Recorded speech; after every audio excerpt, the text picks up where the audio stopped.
What is something you'll never eat again, and why? Not sure if this counts, but V8 juice. You know, the spicy tomato kind. I was young and was expecting a sweet juice. I was greeted with a thick, spicy syrup that still makes me cringe. Can someone who enjoys this stuff tell me why? Genuinely curious. I tried it once, expecting the same as you. Once was too many times. I used to hate it as a kid, but can't think many kids would dig it. Well, for one, I like vegetables, and you can pick up on the different flavors.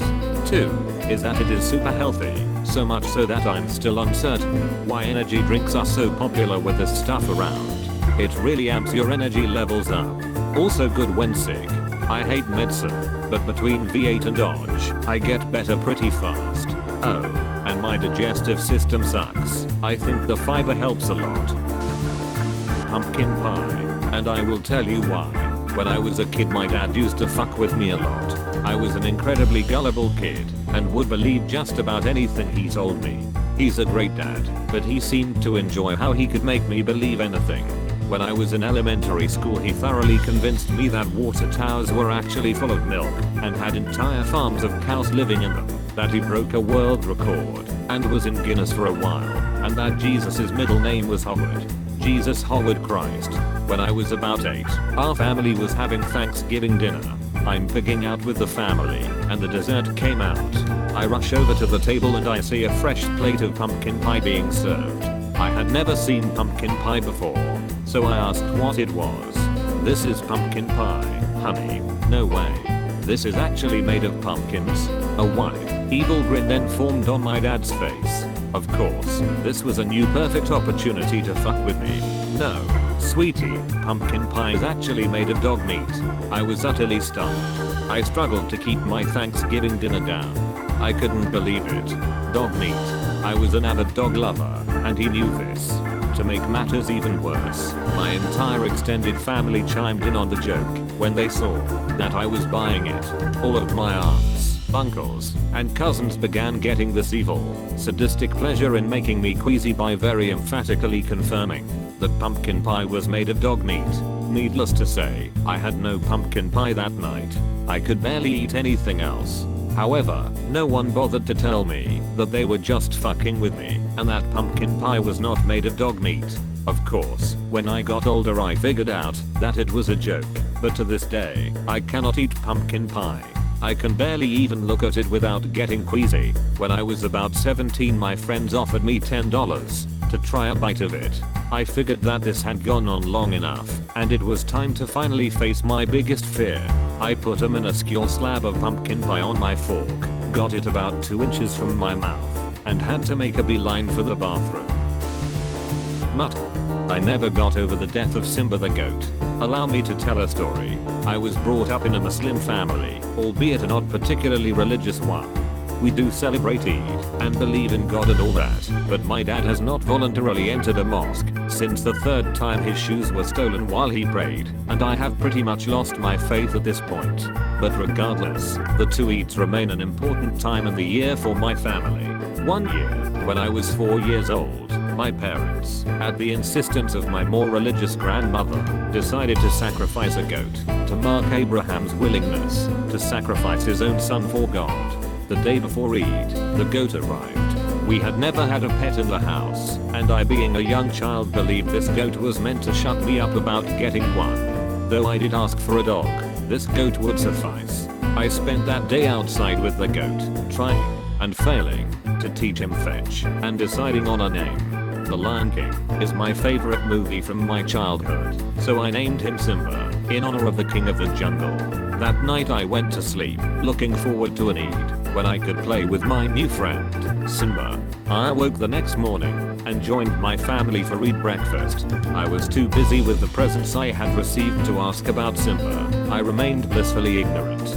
At the lunch table, I finally remembered about my new friend, and announced to everyone that I was going to go play with Simba, our new pet goat. Silence suddenly took hold of the table.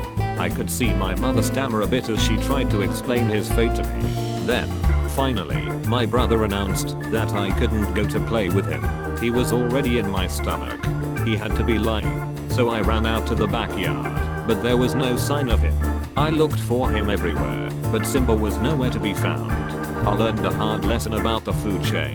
That day in the memory of Simba continues to sadden me to this day. A couple of years after this fiasco, my parents finally caved and got me a dog, whom I also named Simba, in honor of his adoptive brother. Simba the dog is still alive to this day, and in a way, I feel that Simba the Goat's soul lives on inside Simba the dog. They both have a love for tennis balls, and both have brought me unimaginable happiness. In memory of Simba the Goat, 2001 to 2001 PS. I found out years later that my dad didn't have the heart to actually sacrifice Simba, so they sent him back to the farm and just bought mutton from the grocery store.